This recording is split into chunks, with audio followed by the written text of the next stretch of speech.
আম্মা দাঁড়াও না মা, ভাই এই যে সামনে বসে আছে, মা তোমার ছেলে, মা মা তোমার সন্তান।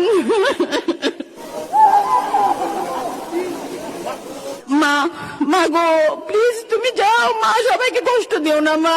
মহান আল্লাহর কাছে আমি বারবার মিনতি করে বলেছি, আল্লাহ তুমি আমাকে একটা দিন একটা মিনিটের একটু সুযোগ করে দিও। জনাব তারেক রহমান স্যারের সাথে আমি কিছু কথা বলবো। আমার ভাই মোহাম্মদ মাজহারুল ইসলাম রাসেল, সে জগন্নাথ বিশ্ববিদ্যালয়ের ছাত্র দলের নেতা ছিলেন। 2013 সালে 4 ডিসেম্বর বসুন্ধরা আবাসিক এলাকা থেকে সুমন ভাইয়ের সাথে গুম হয়ে যায়। সে শুধু তার নেতাকে বাঁচাতে চেয়েছিল। ওকে যখন মেটাল রড দিয়ে পিটাতে পিটাতে মাটিতে ফেলে দিচ্ছিল, বলতেছিল সুমন কোনটা বল, সুমন কোনটা বল। ও মার খেয়ে পরে মাটিতে লুটে পড়ে বলে নাই এই যে সুমন। ঠিক তেমনই ভাবে 13টা বছর ধরে আমার বাড়ি হচ্ছে শেরপুরের নকলা উপজেলাতে। আমাদেরকে ঠিক এমন ভাবে অত্যাচার অবিচার করা হয়েছে। বিএনপি কেন করিস তোরা?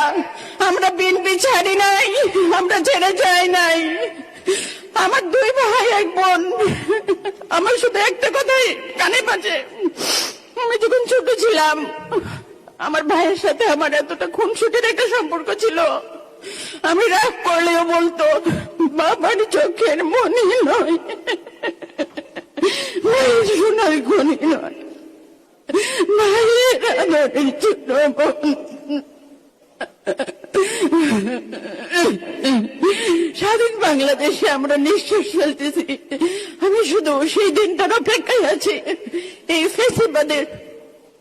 ফ্যাসিজমবাদ বিদায় হয়েছে, হয়তোবা তারা আমাদের সাথে বাংলাদেশে স্বস্তির নিঃশ্বাস ফেলতে পারত। কত স্বপ্ন ছিল তাদের, হাজারো জনতার উচ্ছ্বাসে তারা একাত্মতা প্রকাশ করত। কত দিনে রাত, শেষে অবশেষে একটা সুন্দর ভোরের আলোর অপেক্ষা আমরা করেছি। আমার ভাইয়ের দরজার কড়া নাড়ার শব্দে আমাদের ভিতরে সমস্ত নীরবতা ভেঙে খান খান হয়ে যাবে, কিন্তু ভাঙেনি সেই নীরবতা। আমার ভাইয়ের, আমার মায়ের, আমার বাবার অসংখ্য প্রশ্নের উত্তর আজ অজানা। কে দিবে এই সমাধান?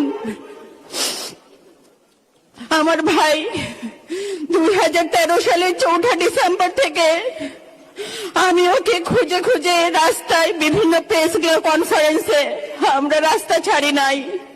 আমাদের তুলিয়াপা, আমার আন্টি হাজারা খাতুন ফেসপা সামনে বসে আছে। আমার মা এসেছে শেরপুর থেকে, তার 2 চোখে অন্ধ হয়ে গিয়েছিল। একটা চোখ অপারেশন করে ঠিক হয়েছে, আরেকটা চোখ ঠিক হবে না কখনোই। আমার মাকে আমি বলেছি আম্মা তুমি এসো না কষ্ট করে। বলে মা তুমি কি বলো? আমি আমার আরেক ছেলে তারেক রহমানকে একটু দেখতাম, তুমি আমার না করো না মা। আমি তাকে না করতে পারি নাই। আম্মা, মা, আম্মা দাঁড়াও না মা, ভাই এই যে সামনে বসে আছে, মা তোমার ছেলে, মা মা তোমার সন্তান।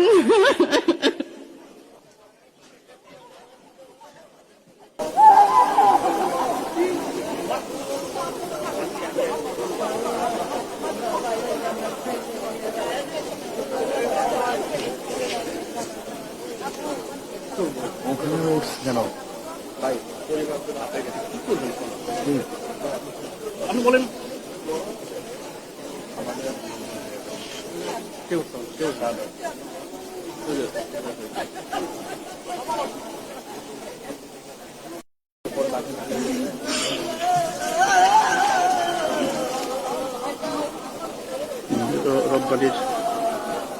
রব্বানির পরিবারের বছর পরে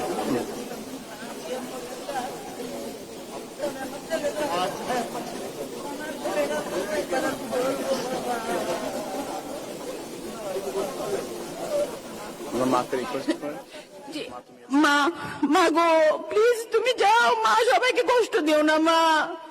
মা প্লিজ, সবাইকে ধন্যবাদ, আমি সরি প্লিজ।